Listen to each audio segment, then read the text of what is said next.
त्यांच्याबरोबर अनेक आमदार देखील नोटिसेबल आहेत. काय वाटतं? नक्कीच काही आमदार मुंबईत नाही आहे. विधान परिषद निवडणुकांच्या निकालानंतर काही आमदारांचा संपर्क होत नाही हे सत्य आहे. रात्री पण आज सकाळपासून अनेक आमदारांचा संपर्क झालेला आहे. काही आमदार गैरसमजातून त्यांना बाहेर नेण्यात आलेलं आहे.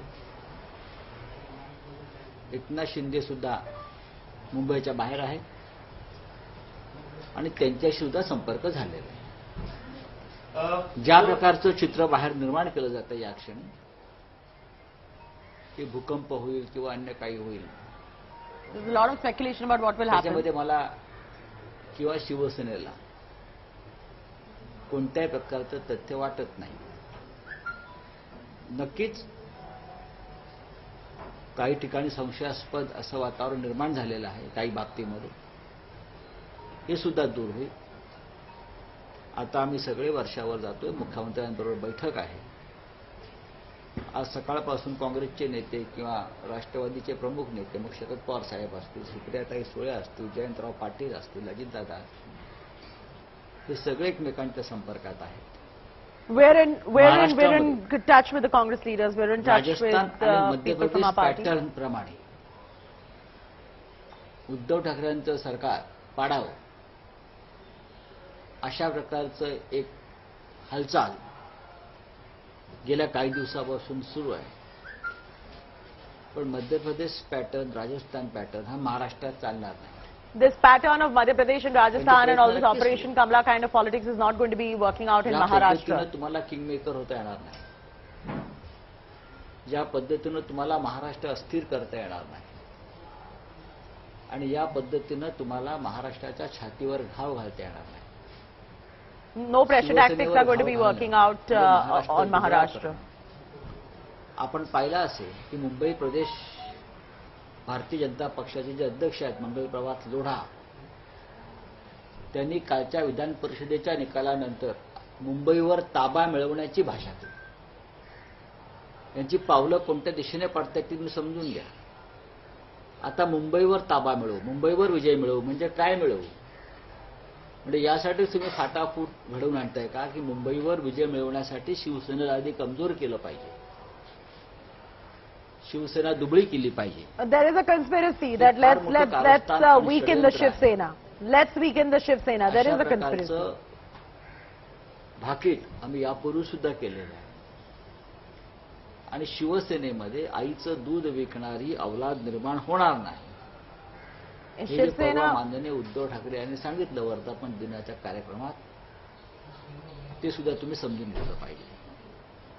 शिवसेना ही निष्ठावंतांची सेना आहे. We are not going to pander to any of this. आणि पदांसाठी स्वतःला विकणारी, महाराष्ट्राच्या पाठीत खंजीर खुपसणारी अवलाद ही शिवसेनेत कधी निर्माण होणार नाही. जे निर्माण झाले आणि बाहेर पडले त्यांची अवस्था आपण पाहत असाल. ज्यांची नावं सातत्याने मी मीडियातून पाहतोय किंवा वृत्तवाहिन्यातून पाहतोय, त्यातले बरेचसे आमदार आत्ता वर्षा बंगल्यावरती आहेत. त्यांची नावं चुकीच्या पद्धतीनं आपण घेतो. मग गुलाबराव पाटील असतील, संजय राठोड असतील, प्रताप सरनाईक असतील, अनेक नावं मी पाहतो. आणि जे आमदार इथे नाही आहेत असं आपण म्हणताय, त्यात काही मंत्री आहेत. त्यांच्याशी संपर्क झाल्यावरती त्यांचं असं म्हणणं आहे की आम्हाला काय झालं ते कळत नाही, पण आम्हाला इथे आणण्यात आलं. हे आमदार गुजरातमध्ये आहेत, सुरतमध्ये आहेत. All these rebels are in त्यांची व्यवस्था Surat, in Ahmedabad. Gujarat Bharatiya Janata पक्षाचे जे अध्यक्ष आहेत आर.सी. पाटील ते करतात. म्हणजे तुम्हाला ह्यामागे मी जे काय सांगतोय ते कळलं असेल की ते गुजरातलाच का त्यांना नेण्यात आलं, What? सुरतमध्येच का ठेवण्यात आलं. सुरतचे खासदार आर.सी. पाटील आहेत, ते प्रदेश बीजेपीचे अध्यक्ष आहेत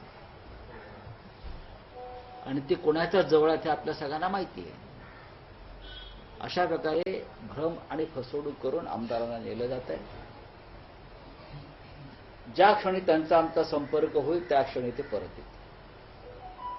बाकी अशा प्रकारे भूकंपाची योजना किंवा भाषा कोणी करत असेल तर त्यांना सगळ्यात आधी शिवसेनेबरोबर लढावं लागेल, आमच्याबरोबर लढावं आणि मगच त्यांना महाराष्ट्र दुबळा करता येईल. जोपर्यंत आम्ही आहोत तोपर्यंत त्यांना महाराष्ट्र अस्थिर करता येणार नाही. अशा बोला. सर, एकनाथ शिंदे का नाराज आहेत? नाराज आहेत का मुळात? तुमचं काही मला असं वाटत नाही. एकनाथ शिंदे हे कालपर्यंत आमच्याबरोबर होते, वेस्टिन हॉटेलमध्ये होते. शिवसेनेचे उमेदवार विजयी व्हावे दोन्ही यासाठी ते सातत्यानं प्रयत्न करत होते. अनेक बाहेरच्या मतदारांशी संपर्क करत होते. एकनाथ शिंदे हे एक आमचे जीवाभावाचे सहकारी आहेत, कडवट निष्ठावंत शिवसैनिक आहेत, एवढंच मी सांगू शकतो. त्याच्यामुळे त्यांच्या बाबतीमध्ये आज जे काय बोललं जातं, जोपर्यंत त्यांचं आमचं बोलणं होत नाही तोपर्यंत मी त्यांच्याविषयी कोणतेही विधान आणि भूमिका करणार नाही. माहिती अशी मिळते की एकनाथ शिंदे हे नाराज असल्याचं कारण आहे त्यांच्या खात्यामध्ये सातत्यानं ढवळाढवळ केली. मला असं म्हणायचं नाहीये. मुख्यमंत्री असतील किंवा अन्य कोणी असतील ते राज्याचा कारभार करत असताना अनेक खात्यांचा आढावा घेत असतात. मी कधी सरकारमध्ये काम केलं नाही, त्याच्यामुळे मला जी काय माहिती आहे या कार्याच्या पद्धतीविषयी ती एवढीच आहे की मुख्यमंत्री हे सर्व खात्यांचा आढावा अधूनमधून घेत असतात. ते गृह खात्याचाही घेतात, ते महसूल खात्याचाही घेतात. अनेक खात्यांचा आढावा हा मुख्यमंत्री घेत असतात. तरीही जर काही त्यातून गैरसमज निर्माण झाले असतील तर ते आम्हाला दूर करता येतील. या सर्व घडामोडींबाबत आपल्या शरद पवार यांच्याशी चर्चा झाली? नक्कीच. आज सकाळी आणि काल रात्री माझं माननीय पवार साहेबांशी बोलणं झालं आहे, चालू आहे. माननीय पवार साहेब आता दिल्लीत निघालेले आहेत, पोचले असतील, कारण विरोधी पक्षाची बैठक त्यांनी बोलवली आहे. त्याच्यासाठी मीही जाणार होतो राष्ट्रपती पदाच्या संदर्भात. पण या सगळ्या घडामोडी ज्या सुरू आहेत त्याच्यामुळे मला उद्धवजी म्हणाले इथेच थांबा, माननीय पवार साहेबांचे म्हणणं इकडेच थांबा. त्याच्यामुळे मी इथे आहे आता आणि आम्ही आता आमच्या पद्धतीनं काम करतो. उद्धव ठाकरे यांच्याशी चर्चा झाली, त्यांनी काय आदेश दिलेले आहेत, काय पुढचं? नक्कीच पक्षप्रमुखांशी आणि आम्ही सगळे सहकारी एकमेकांशी या संदर्भात बोलतो. मराठवाडा असेल, पश्चिम महाराष्ट्र असेल, उत्तर महाराष्ट्र असेल, तिकडल्या सर्व सहकाऱ्यांशी आमची चर्चा सुरू आहे. राजकारणामध्ये अशा प्रकारच्या प्रसंगांना सामोरं जावं लागतं. 2.5 वर्षापूर्वी सरकार स्थापन होत असताना सुद्धा भारतीय जनता पक्षानं अशा Sanjay Raut is saying that in the government you have to go through these things where MLAs are not reachable. You have to go through these things. प्रयत्न करताय. पण हा सुद्धा घाव छातीवर नसून पाठीवर आहे आणि आम्ही छातीवरती घाव झेलणारे लोक. He is saying that we accept the challenge of the BJP, will take it head on. असा त्यांचा डाव सुरू आहे पण तो यशस्वी होणार नाही. Eknath Shinde Sanjay Raut is saying the BJP is attempting to make the government fall, but that will not, the attempt will not be successful. शिवसेनेच्या अनेक संघर्षामध्ये, आंदोलनामध्ये He is saying that Eknath Shinde is an old Shiv Sainik. He has been part of many challenging times in the Shiv Sena.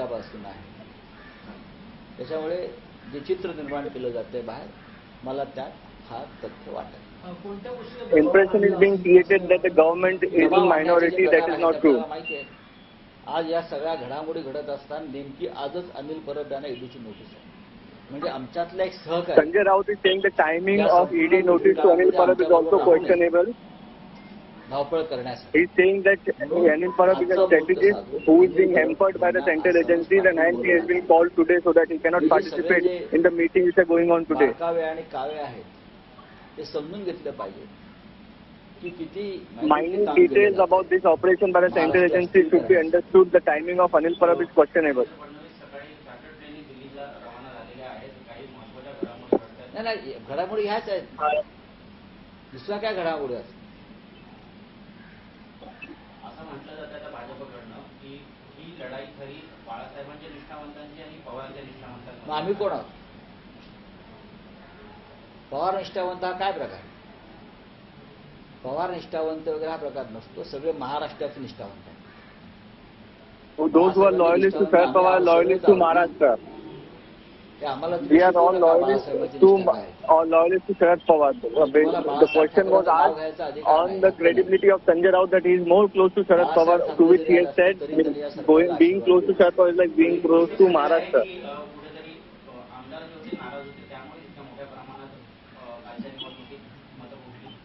बघा, मोठ्या प्रमाणात फुटली हा शब्द बरोबर नाही.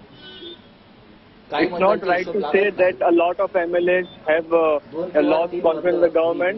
Few MLAs are not with us right now. They are not reachable. आता या संदर्भात काही बोलणं योग्य आहे. Sir Eknath Shinde It's not right, proper time to speak on those issues right now. Eknath It's Shinde premature. यांच्याशी संपर्क झाला. We are trying to establish communication with Eknath Shinde. Is what Sanjay Raut is saying, that Shivsena is trying to reach आणि Eknath सगळे Shinde. आमदार जे आत्म्हाला दिसत नाही, त्यांचं संपूर्ण आयुष्य शिवसेनेत आणि बाळासाहेब ठाकरेंबरोबर गेलं आहे. आणि अत्यंत वाईट काळातही हे शिवसेनेबरोबर राहिलेले आमचे लोक आहेत. जी नावं मी पाहतोय, मला आश्चर्य वाटलं की अत्यंत वाईट काळात, शिवसेनेच्या संघर्षाच्या काळात हे सगळे लोक शिवसेनेबरोबरच राहिलेले आहेत. He is again saying that Eknath Shinde is a Shivsena loyalist and he has been through Shivsena with many tough times and he will still stand with Shivsena. Sir ये मैं कहना चाहेंगे कि एकनाथ शिंदे जो है वो अभी गुजरात में है, कहीं ना कहीं ये एमपी सरकार के ये लिए ऐसे जो लोग होते हैं इस प्रकार के, जो मध्य प्रदेश पैटर्न, राजस्थान पैटर्न जो हुआ है बीच में, ये सभी लोग गुजरात में ही क्यों रखे जाते हैं? ये देश तो बहुत बड़ा है. हाँ, सूरत में है, मैंने सुना है, हमारा उनसे संपर्क हुआ है, हमारे सब एमएलए वहां है. उसमें से बहुत से लोग जो है वापस आना चाहते हैं, लेकिन उनको वापस आना नहीं दिया जा रहा है. उनकी घेराबंदी की है. ये घेराबंदी सिर्फ गुजरात में ही हो सकती है, क्योंकि वहां किस प्रकार की सरकार काम करती है और केंद्र किस प्रकार से वहां अपना काम कर लेती है, आपको मालूम है. लेकिन जब भी मौका मिलेगा हमारे सभी एमएलए यहां वापस आ जाएंगे, क्योंकि वो निष्ठावान शिवसैनिक है. इस बारे में आपके उद्धव जी से, शरद पवार जी से सबसे चर्चा चल रही है. माननीय पवार साहब से, आदरणीय पवार साहब से चर्चा है, शुरू है. उद्धव जी से मेरी लगातार बातचीत चल रही है. मुझे इतना ही विश्वास है सब कुछ ठीक हो जाएगा. और जो मंसूबे लेकर अपने आप को किंग मेकर समझकर कुछ लोग जो काम कर रहे हैं वो सफल नहीं होंगे. इससे पहले भी देखा था 80 घंटे की सरकार बनाने की कोशिश बीजेपी ने की थी, सभी एमएलए वापस आ गए थे. क्या उसी तरह की इसी कोशिश तरह से हमारी हमारे शिवसेना कर रही है? सभी हमारे एमएलए वापस आ जाएंगे, क्योंकि ये सभी जो एमएलए है वो पुराने शिवसैनिक है, निष्ठावान शिवसैनिक है. शिवसेना के बुरे समय में भी हमारे साथ रहे. अब तो अच्छा समय है. चलिए. सर एक शेवटचा प्रश्न. आपण आता मगाशी म्हणाले की काही आमदारांना यायचे मात्र त्यांना येऊ दिले जात नाही, नेमकं काय आपल्याला म्हणायचं? नाही, ज्या प्रकारे गुजरातमध्ये त्यांना अडकवून ठेवलेलं आहे, सरकार कोणाचं आहे गुजरातमध्ये, कोणत्या प्रकारे तिथे राज्य चालवलं जातं आणि केंद्रातून तिथे कशा प्रकारे नियंत्रण आहे त्या राज्यावर, हे आपल्याला माहीत आहे. आणि 7 स्तराची सुरक्षा व्यवस्था तिकडे केली आहे.